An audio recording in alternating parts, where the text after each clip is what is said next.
Hello, good morning, dear students. Here we are going to start our new chapter, that is chapter 4 of reproductive health. Same unit, reproduction. This is the complete keynotes of this chapter. So, you have to note down on your notebooks what this chapter says. Here we are. According to WHO, the World Health Organization, reproductive health means total well-being in all aspects of reproduction.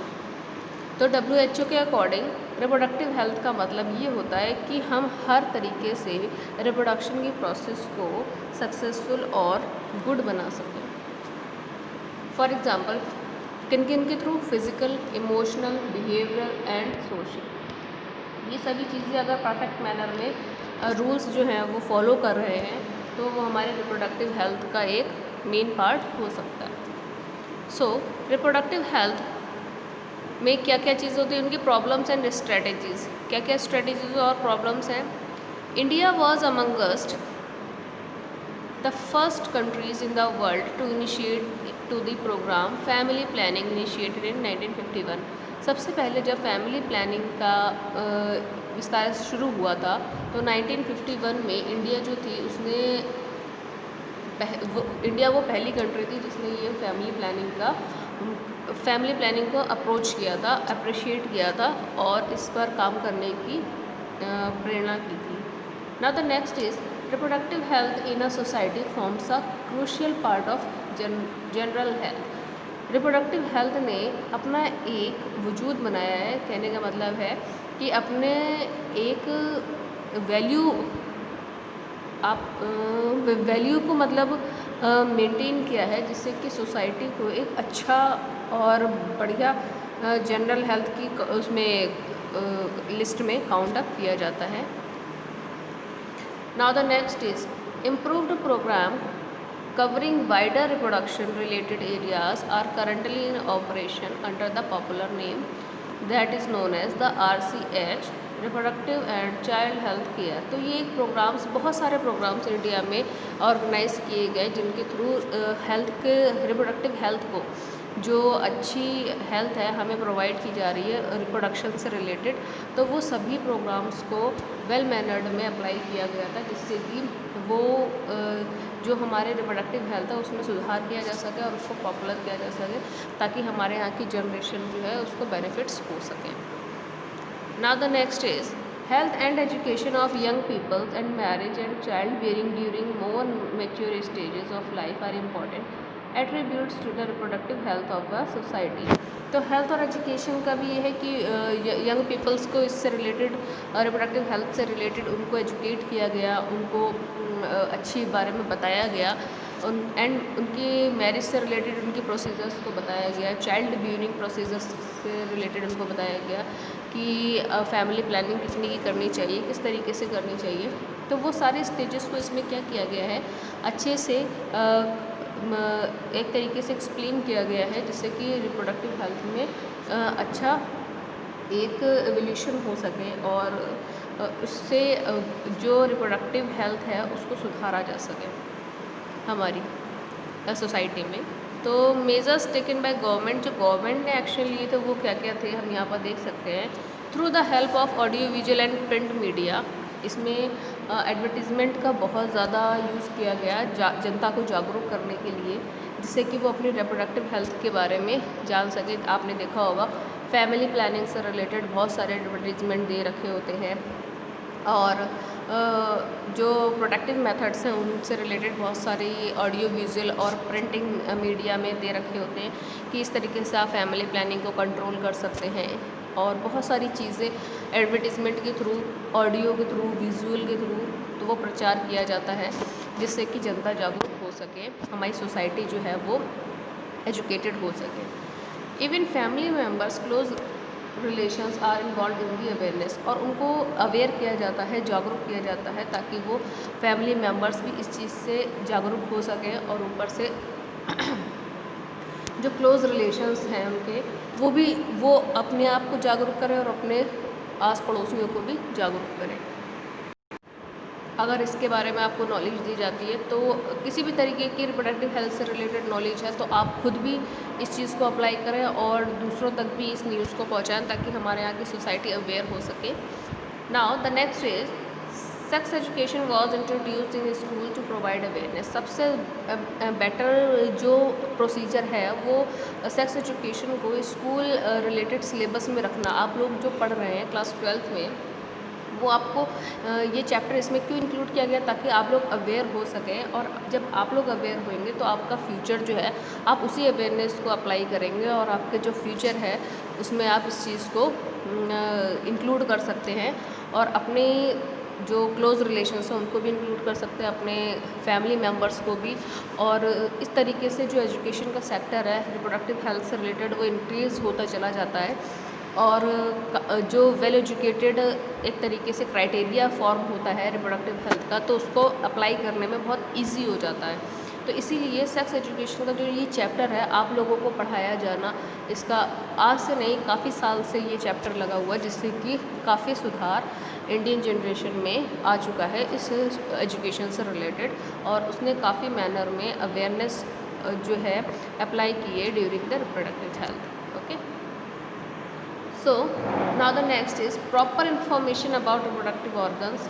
हमें ये chapters आपके 9, 10th, 11th, 12th में बार बार repeated है। Reproductive health, reproduction और ये सब चीज़ें क्यों इस चीज़ को अप्लाई किया जाता है, ताकि आप उन चीज़ों के बारे में वेल बीइंग एक तरीके से नॉलेज ले सकें, जिससे कि आपको अपनी बॉडी के हर एक पार्ट के बारे में प्रॉपर नॉलेज होना ज़्यादा ज़रूरी है। प्रॉपर इन्फॉर्मेशन नहीं होगी तो आप इस चीज़ को अच्छे से नहीं समझ पाएंगे।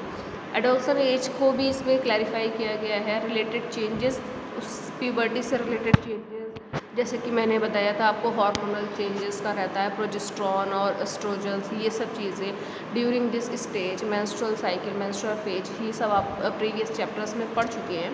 तो क्या क्या चेंजेस देखने को मिलते हैं प्यूबर्टी एज में, उन सब चीज़ों को भी डिस्क्राइब किया गया है चैप्टर्स के थ्रू।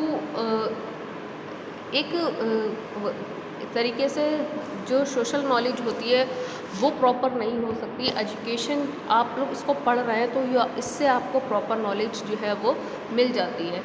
एंड उसके हाइजीनिक प्रॉपर्टीज़ के बारे में भी आप जान सकते हैं कि आप उसको किस तरीके से सेफ़ रख सकते हैं, किस तरीके से अच्छा बना सकते हैं, क्या चीज़ आपके लिए बेनिफिशियल है, क्या चीज़ आपको हार्मफुल इफ़ेक्ट्स कॉज करती है।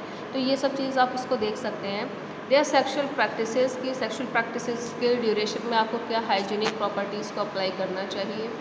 और the next and last one is the sexually transmitted disease. इससे बचने के लिए आप कौन कौन से प्रिवेंशन मेथड्स को अप्लाई कर सकते हैं, वो सब चीज़ें उनको बताएं। सो जो सेक्सुअल प्रैक्टिसेस होती हैं उनके ड्यूरेशन में उस टाइम पर कॉपुलेशन ड्यूरिंग कॉपुलेशन जो सेक्सुअल प्रैक्टिसेस अप्लाई की जाती है उनके लिए कौन कौन से हाइजीनिक प्रॉपर्टीज़ को अप्लाई करना चाहिए। सेक्सुअली ट्रांसमिटेड डिजीज़ की किसी के थ्रू जो सेक्सुअली ट्रांसमिट हो रही हैं diseases like AIDS, syphilis, gonorrhoea, तो ये सब वायरल डिजीज़ेज़ होती हैं जो कि सेक्सुअल कांटेक्ट में आने के बाद जनरेट करती हैं और काफ़ी हार्मफुल इफ़ेक्ट्स कॉज करती हैं जो पार्टनर्स होते हैं उनमें। तो उनसे किस तरीके से बचा जा सकता है, प्रिवेंशन मेथड्स को अप्लाई करना, ये सब चीज़ें इसी में इंक्लूडेड है ताकि आप उसको अप्लाई कर सकें और अपने आप को, अपनी रिप्रोडक्टिव हेल्थ को अच्छा रख सकें, गुड और वेल मैनर्ड जो है मैं उसमें रख सकें। Now the next heading is amniocentesis, that is the most important part of this chapter और ये हमेशा बोर्ड एग्जाम्स में आता है। एमनियोसेंटेसिस जो होता है, जो एमनियोटिक फ्लूइड होता है ड्यूरिंग द एम्ब्रियो फॉर्मेशन, जो कि न्यूट्रिटिव टिश्यू एक तरीके का प्लेसेंटा के थ्रू रिलीज़ होता है न्यूट्रिशन देने के लिए। तो एक फ्लूइड लिक्विड टाइप का टिश्यू जो होता है हमारे एम्ब्रियो को कवर अप करता है और उसको क्या करता है, नरिशमेंट देता है, उसको न्यूट्रिएंट प्रोवाइड करता है। तो ये एक तरीके की प्रोसेस है जिसमें बेबी के जो प्रेग्नेंट वुमेंस होती हैं ड्यूरिंग द प्रेगनेंसी, उसमें से ये फ्लूइड को निकाला जाता है थ्रू द सिरिंज और इंजेक्शन के थ्रू उसको निकाला जाता है, जिससे कि उससे ये पता लगाया जाता है कि इसके अंदर कोई हार्मफुल इफ़ेक्ट्स बेबी को तो नहीं हो रहे हैं, कोई बीमारियां उनसे रिलेटेड कोई डिज़ीज़ तो नहीं हो रही है। किसी भी तरीके की डिज़ीज़ होती है तो उसका पता लगाया जाता है ड्यूरिंग द प्रेगनेंसी। तो वो एमनियोटिक फ्लूइड को यूज़ किया जाता है इसमें, और ये बहुत ही अच्छा एक तरीके से फ्लूइड है जिससे कि जो बेबी है उसकी सारी बीमारियों का पता लग जाता है। तो ये एक तरीके की टेक्निक है, हम इसके बारे में पढ़ सकते हैं। It is a technique used to find out chromosomal abnormalities. अगर किसी भी तरीके से बॉडी के अंदर बेबी के क्रोमोसोमल चेंजेस हो रहे हैं जिसकी वजह से क्रोमोसोमल डिजीज़ या डिसऑर्डर्स अप्लाई हो सकते हैं, तो उनका पता लगाया जा सकता है in developing embryo by using amniotic fluid. वही एमनियोटिक फ्लूइड को निकाल करके क्रोमोसोमल डिसऑर्डर जिसकी वजह से बच्चा आगे फेस ना करे उसको हम पहले से ही पता लगा सकते हैं, और पता लगाने के ड्यूरेशन में उसको हम ठीक भी कर सकते हैं। नाउ एमनियोटिक फ्लूइड का मिसयूज़ क्या है? सबसे बड़ा ये कि इस ड्यूरेशन में जब एमनियोटिक फ्लूइड निकाला जाता है तो बच्चे का सेक्स जो है वो जेंडर पता चल जाता है, और ये इसीलिए बैन किया जाता है कि इस जो प्रोसेस है इसकी वजह से काफ़ी जो पेरेंट्स होते हैं, गर्ल जो चाइल्ड होती है उसको क्या कर देते हैं, अबॉर्ट कर देते हैं। तो ये एक तरीके का बैन प्रोसीजर है, बट बच्चों की बीमारियों को पता लगाने के लिए उसको यूज़ किया जाता है, मगर सीक्रेट वे में इसको अप्लाई किया जाता है। तो इसी की थ्रू जो है वो फीटल सेक्स का पता लगाया जाता है। It is also misused to check fetal sex determination based on the chromosomal patterns in the amniotic fluid surrounding the developing embryo। तो आप इसमें देख सकते हैं कि इसमें फीटल सेक्स का डिटरमाइन किया जा रहा है, उसका क्रोमोसोमल पैटर्न्स जो भी जेंडर्स आपको पता है, सेक्स डिटर्मिनेशन की जो प्रोसेस होती है एक्स एक्स और एक्स वाई, बस ये क्रोमोसोम्स पर ही डिपेंड होती है। जब हम इन डिजीज़ का पता लगाते हैं तो इसमें हमें क्या पता चल जाता है, उनके जेंडर्स का भी पता चलता है, और ये चीज़ ओपन नहीं की जाती है ड्यूरिंग दिस प्रोसेस क्योंकि ये बैन है। Now the next one is population explosion and birth control. Birth control method आप लोगों ने 10th क्लास में भी पढ़ा है बहुत अच्छे से। तो बर्थ कंट्रोल मेथड्स जो होते हैं, किस तरीके से पॉपुलेशन एक्सप्लोजन हो रहा है और हम उसको कैसे कंट्रोल कर सकते हैं, वो चीज़ें अप्लाई की जाती है। इसमें कुछ नेचुरल मेथड्स होते हैं, कुछ सर्जिकल मेथड्स होते हैं, कुछ केमिकल मेथड्स भी होते हैं। तो बहुत सारे मेथड्स को अप्लाई किया जाता है जिससे कि आप इस बर्थ कंट्रोल प्रोसेस को रोक सकते हैं। Improved quality of life of people, increased health facilities and better living condition had an explosive impact on the explosion of population। जब आपका पॉपुलेशन इंक्रीज़ होगा, ना ही आप बेटर लाइफ जी सकते हैं, ना ही आप बेटर तरीके से उसको अरेंज कर सकते हैं, ना ही वो क्वालिटी आती है जीने में। पीपल्स के कम लोग होते हैं, अच्छा पहनते हैं, अच्छा खाते हैं, अच्छा रहने की जगह होती है। ज़्यादा लोगों में आपने देखा होगा अच्छा प्रोडक्शन नहीं हो पाता है, और हेल्थ फैसिलिटीज़ भी कुछ अच्छी नहीं होती क्योंकि वो इस तरीके से ज़्यादा पॉपुलेशन होने की वजह से फैमिली में वो उन सब का ख्याल अच्छे से नहीं रख सकते। तो इस वजह से कंट्रोल मेथड को ज़्यादा एक तरीके से इम्पोर्टेंस दी गई है। देखते हैं इसमें क्या क्या चीज़ें दे रखी हैं। The first one is rapid decline in death rate, MMR maternal mortality rate and IMR infant mortality rate. सबसे पहले मैं आपको ये बताना चाहती हूँ, जो इसमें आपकी एब्रिविएशंस आ रहे हैं, जो शॉर्ट फॉर्म्स आ रही हैं, उनकी फुल फॉर्म्स आपको याद करनी है, और इनके जो मेथड्स हैं वो याद करने कि ये क्यों अप्लाई किए जाते हैं। ओके, तो along with increase in population of reproductive age is the main reason of for explosion population explosion. कहने का मतलब ये है इसमें कि जो आपका बर्थ रेट है वो ज़्यादा इंक्रीज़ है, डेथ रेट कम है, जिसकी वजह से दर बदर जो पॉपुलेशन एक्सप्लोजन है वो इंक्रीज़ होता जा रहा है।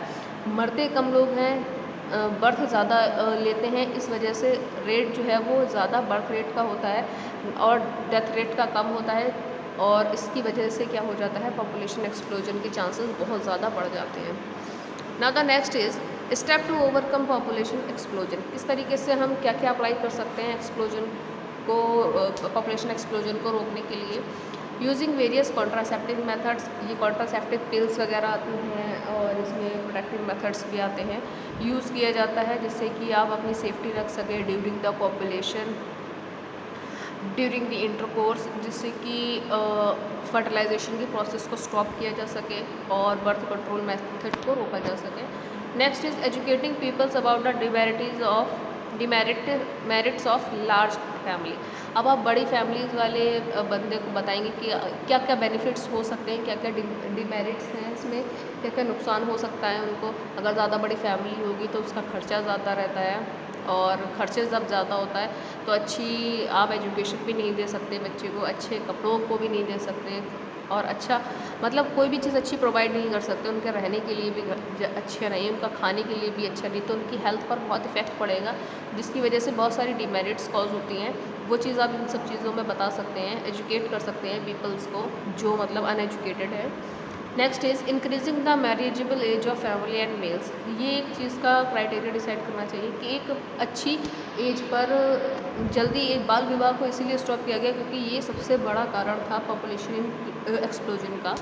तो कम एज पे मैरिज कर देना, जिससे कि बच्चे की खुद की हेल्थ जो है वो ओवरकम नहीं हो पाती, अच्छे से वो बच्चा अपनी हेल्थ नहीं संभाल सकता, जिसमें वो क्या करता है, वो फैमिली को अपनी इंक्रीज़ करना चालू कर देता है। इस चीज़ को रोकना और मैरिज की एक अच्छी एज आइडेंटिफाई और या डिफ़ाइन करना, जिससे कि अच्छी एज पर जब खुद मैच्योर हो जाएगी बॉडी, उसके बाद फैमिली को अपनी वो इंक्रीज़ करे, that is the better process of the reproductive health, और इस तरीके से इसको डिफ़ाइन किया गया है। ओके और फैमिली में ये फीमेल और फीमेल की एज का क्राइटेरिया डिसाइड करना और फैमिली की प्रोसेस को शॉर्ट रखना, ये भी इस चीज़ में इंक्लूडेड रहता है। Now the next providing incentives to parents having 1 और 2 चिल्ड्रंस। ये एक तरीके का बताना, ये आपने देखा होगा जो स्लोगन्स इसमें आते हैं कि छोटा परिवार सुखी परिवार टाइप के, तो ये एक तरीके का एडवर्टीज़मेंट किया जाता है पेरेंट्स को, जिसमें कि वो फैमिली में अगर अपने मेंबर्स को इंक्रीज़ करना चाहते हैं तो वो 1 या 2 ही मेंबर्स को इंक्रीज़ करें, जिससे कि वो उसका अच्छे से ख्याल रख सकें और अपनी फैमिली को अच्छा मतलब बेटर नरिशमेंट प्रोवाइड कर सके। ये इसमें इंक्लूडेड रहता है। Now the next are contraceptive methods. Contraceptive methods वो मेथड्स होते हैं जो अप्लाई किए जाते हैं प्रेगनेंसी को रोकने के लिए और मेंस्ट्रुअल साइकिल को मॉडिफाई करने के लिए, जिससे कि बेबी बर्थ को कंट्रोल किया जा सकता है। वो सारे मेथड्स इसमें अप्लाई होते हैं, आपने 10th क्लास में पढ़े होंगे। Now the definition is they are used to prevent the unwanted pregnancy and modify the menstrual cycle. Yes, contraceptive methods. तो कॉन्ट्रासेप्टिव मेथड्स के बारे में हम लोग बेसिकली नॉलेज रखते हैं।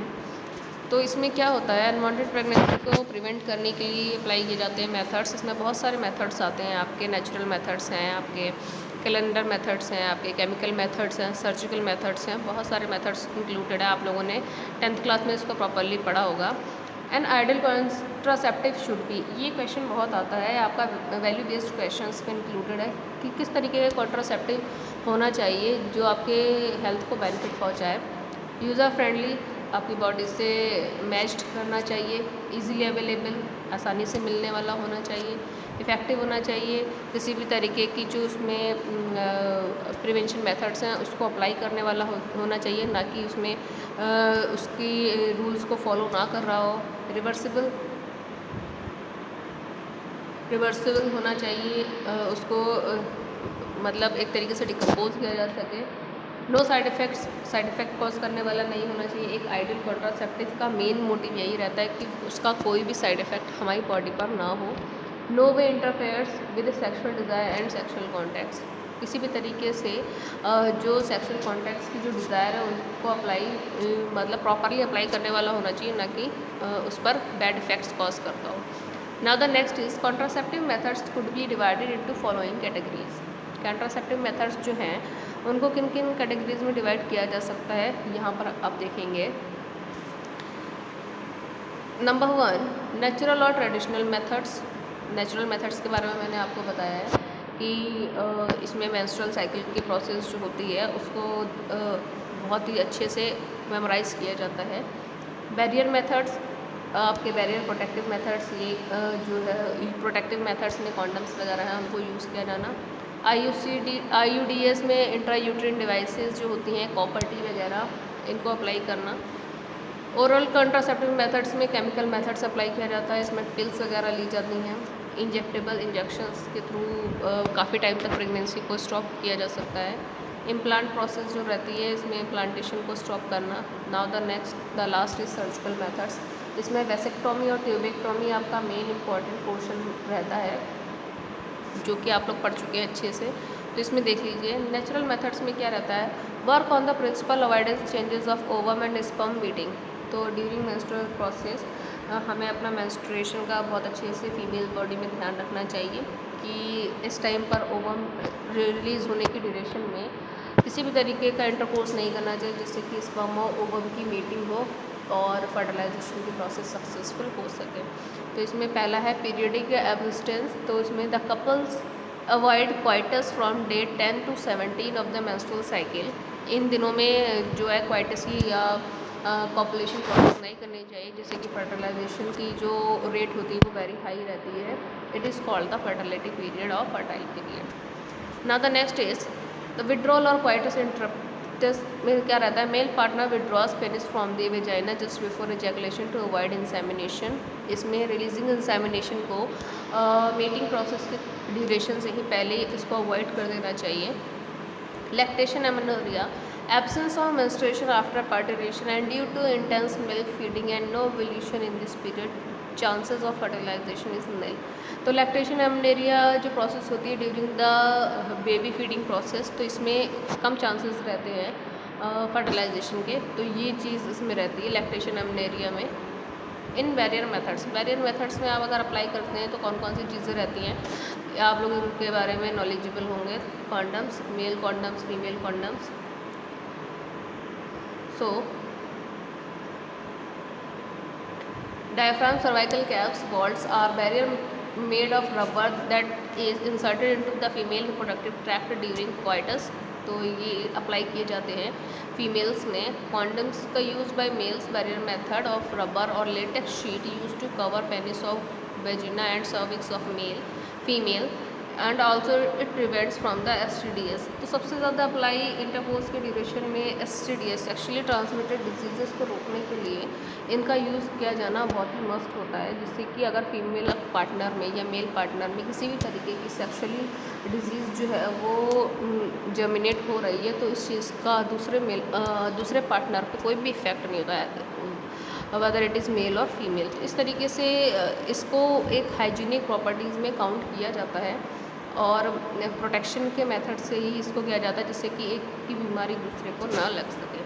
Now the next is intrauterine devices. ये आपके मोस्ट इंपॉर्टेंट पार्ट्स में रहता है। एक आपका एमनियोसेंटेसिस की प्रोसेस, एक इंट्रायूट्रिन डिवाइसेस में क्या अप्लाई की जाती है, इसमें कोई भी ऐसी चीज़ लूप्स वगैरह अप्लाई की जाती हैं जो कि प्रेगनेंसी को काफ़ी टाइम तक स्टॉप कर सकते हैं, अननेसेसरी या अनवांटेड प्रेगनेंसीज जो होती हैं। इंसर्टेड बाय डॉक्टर और ट्रेंड नर्स, ये नर्स के थ्रू इंजेक्ट की जाती है फीमेल यूट्रस में। जब तक कि वो उसमें रहेगा यूट्रस में, तब तक कि स्पर्म और ओवम का जो कांटेक्ट है वो उसको इनएक्टिव कर देता है। थ्रू वेजाइना, IUCD में भी नॉन मेडिकेटेड IUDs लिपीज लूप्स होते हैं। कॉपर टीज में आते हैं, आपने सुनी होगी एडवर्टीजमेंट में, कॉपर टी फॉर 6 months। और इस ड्यूरेशन में अगर आप क्वाइटस रिलेशन में रहते भी हैं तब भी उसमें कोई इफेक्ट कॉज नहीं होता है। The hormone releasing IUDs registered LNG, तो ये आप इसको अच्छे से तैयार कर लें, ये पोर्शन बहुत ही ज़्यादा पूछा जाता है। Now the next is IUCDs increase the phagocytosis of sperm in uterus and copper reduces the motility and fertility capacity of sperm. ये जब तक कि कॉपर टी इस तरीके का वायर होता है जो कि फीमेल की यूट्रस में इंजेक्ट कर दिया जाता है ड्यूरिंग द क्वाइटस, जब स्पर्म इसके कांटेक्ट में आते हैं तो ये क्या करते हैं, उनकी मोटेलिटी जो उनकी स्पीड होती है उनको एक तरीके से इनएक्टिव कर देते हैं, जिससे कि वो उसके ऊपर हैवी इफेक्ट कॉज नहीं कर पाते ओवम पर, और फर्टिलिटी रेट जो होता है वो बहुत ही लो रहता है। तो ये प्रोसेस इसमें बहुत ही इंपॉर्टेंट रहती है। The hormone releasing IUDs make the uterus unsuitable for implantation and the cervix hostile to the sperm. It is ideal for female who wants to delay pregnancy and spacing between two children। तो इसमें काफ़ी babies के बीच में gap रखने के लिए इनको apply किया जाता है। Now the last is not the last, the oral pills are progesterones. Progesterone releasing pills होती हैं ये, जिससे कि ये आपके मेंस्ट्रुअल रेट को बहुत हाई कर देती हैं और जो फर्टिलाइजेशन की प्रोसेस में जो प्रोसेस होती है एक तरीके से कह सकते हैं, वो उसको डीएक्टिवेट कर देती है। Oestrogen combination used by females in form of tablets, chemical methods में काउंट होता है ये, टैबलेट्स को लिया जाता है। They inhibit evolution and implantation as well as change the quality of cervical mucus to prevent retard entry of sperm. तो ये इन सब चीज़ों को अवॉइड करता है, रोक देता है स्पर्म की एंट्रीज को अपने अंदर। स्ट्रॉन्ग क्राइटेरिया वो प्रोवाइड करता है। Oestrogen combination within 72 hours of coitus is found to be very effective as emergency contraceptive. तो इसमें अनवांटेड पिल्स होती हैं, आई पिल्स वगैरह यूज़ की जाती हैं, सहेली, मालाडी। तो these types of contraceptive pills are used after the coitus between 72 hours, और विद इन 72 आवर्स अगर ले लेते हैं तो उस तरीके का अनवांटेड प्रेगनेंसी को स्टॉप किया जाता है। ये एडवर्टीज़मेंट टीवी पर, न्यूज़ चैनल्स, आपकी बहुत सारी चीज़ों पर अप्लाई करी जाती हैं। और मुझे नहीं लगता कि कोई भी स्टूडेंट इस वक्त जो वीडियो देख रहा है वो इन सब चीज़ों से अननोन है। बट ये है थोड़ा सा एजुकेशन प्रोसेस की ड्यूरेशन में जो प्रॉपर मैनर में जो चीज़ मिलनी चाहिए वो चीज़ आपको मिल रही है। तो इसको अच्छे से चैप्टर को मतलब पढ़ें, ताकि आप जो है बोर्ड एग्ज़ाम्स में अच्छे से अपने मेथड्स को, अपने व्यूज़ को इसमें फॉरवर्ड कर सकें, ताकि अच्छे मार्क्स गेन किए जा सकें। तो so the next is the surgical method. Surgical methods में अब अप्लाई कर जाती हैं सर्जरी प्रोसेस। ऑपरेटेड प्रोसेस में आपकी फुल टाइम की जो प्रोसेस रहती है वो कभी भी मेल और फीमेल्स में फर्टिलिटी प्रोसेस को हमेशा के लिए स्टॉप कर देने वाली प्रोसेस रहती है। इसमें ऑपरेट किया जाता है, जो भी स्पर्म रिलीजिंग पाइप्स होते हैं उनको कट करके, या ओवम रिलीजिंग पाइप्स होते हैं उनको कट कर दिया जाता है, जिससे कि मेल और फीमेल्स में फर्टिलिटी प्रोसेस को स्टॉप किया जा सके। So there are 2 types of surgical methods used. The first one is the tubectomy, the next is the vasectomy, और इसे स्टरलाइजेशन प्रोसेस भी कहते हैं। So it is used to terminal method of contraception in male and females to prevent any more pregnancy. अब उनको baby की need नहीं है तो वो क्या करते हैं, इस ऑपरेशन को प्रिवेंट करा लेते हैं, जिससे कि क्या इस ऑपरेशन के थ्रू प्रिवेंट कराते हैं प्रोसेस, जिससे कि वो कभी भी आगे बेबी को बर्थ देने में मतलब सक्सेसफुल ना हो सके।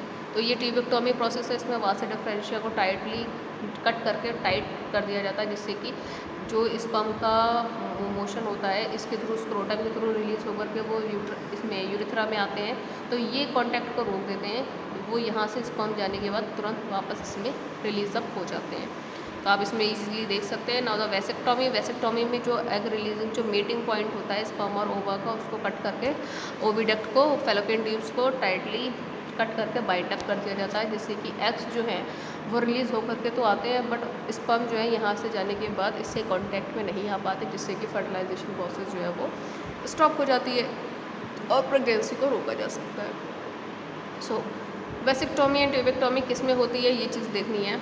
सो vasectomy is the surgical method in males में इनमें क्या करा, कौन से ट्यूब्स को कट, वासा डिफरेंशिया को कट कर दिया जाता है, ताकि इसमें स्मॉल इंसिजन, एक सीजर थोड़ा सा कहते हैं सीजर ऑपरेशन, सीजर होता है, मतलब नॉट मेजर, सीजर ऑपरेशन होता है, जिससे कि स्क्रोटम को रिलीज़ करने वाले, स्क्रोटम के थ्रू जो स्पर्म रिलीज़ हो रहे होते हैं वो उसको स्टॉप किया जाता है।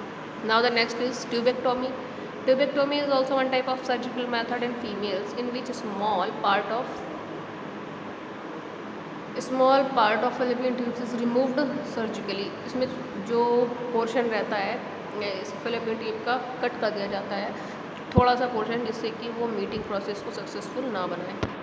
These techniques are highly effective but their reversibility is very poor.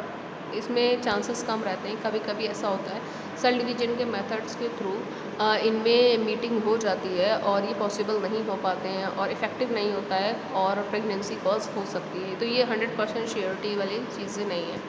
Now the side effects of contraceptive methods. Contraceptive जो केमिकल मेथड्स का साइड इफ़ेक्ट होता है वो क्या होता है? It is very important that selection of contraceptive method, जो pills वगैरह यूज़ कर रहे हैं, should be taken under the consultation of doctor. Doctor भी कंसल्ट करके ही लेना चाहिए।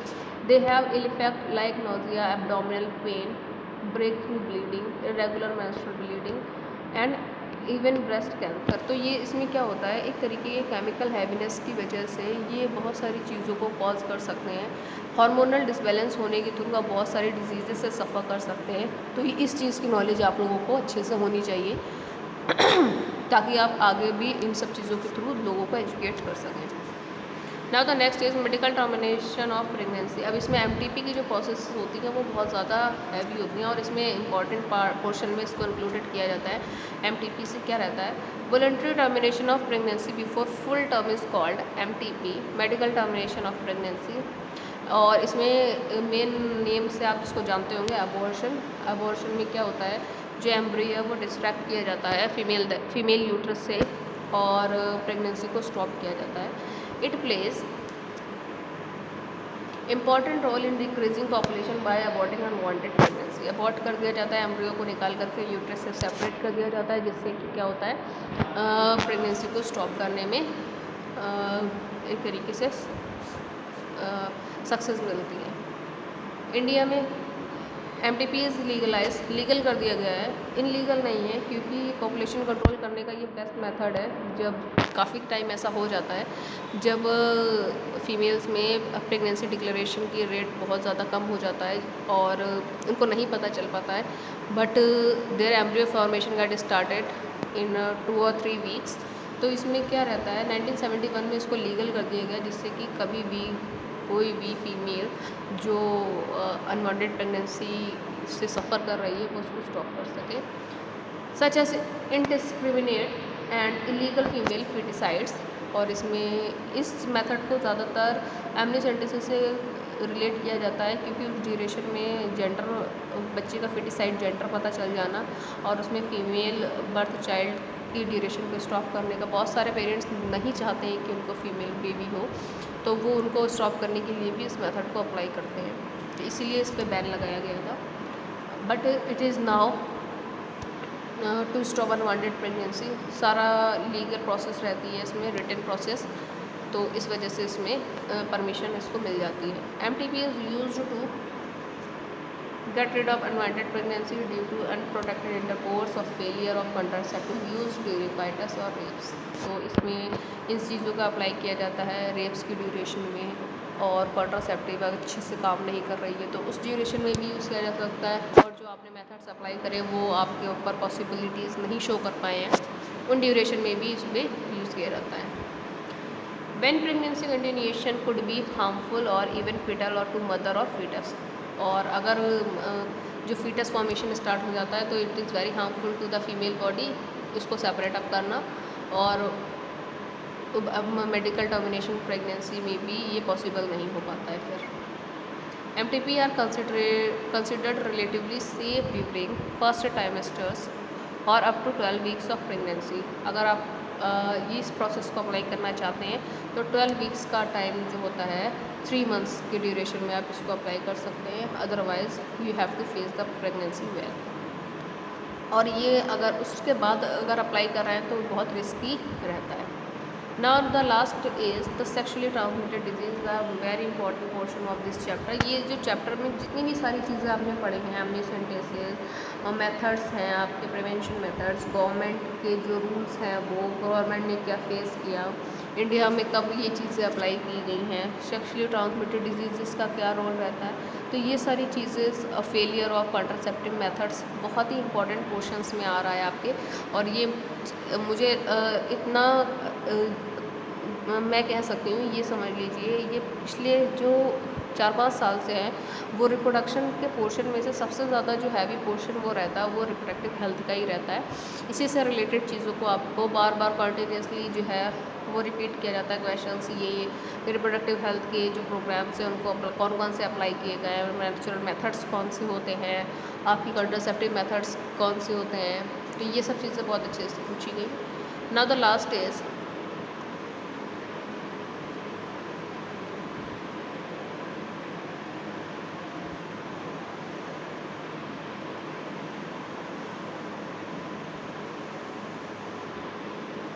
Yes, here we are having the sexually transmitted disease. तो sexually transmitted disease क्या होती हैं, जो सेक्सुअल प्रोसेस के थ्रू कोइटस की ड्यूरेशन में एक पार्टनर से दूसरे पार्टनर को कॉज कर सकती हैं. Diseases or infections which are transmitted through sexual intercourse are collectively called sexually transmitted disease. It is also known as venereal diseases, VD, और reproductive tract infections, RTI. तो ये इनके एब्रीवेशंस जो हैं, जो आपको अच्छे से मेमोराइज करने हैं. और I hope you all understand above portion of this video. और हम इसके आगे के जो पोर्शन है सेक्सुअली ट्रांसमिटेड डिजीज़ से अपना चैप्टर को जो है आगे कवर अप करेंगे. So keep understanding. If you are having any queries related to above portion, you can contact to me. Ask your question very well. Clear your concept. Okay, thank you so much.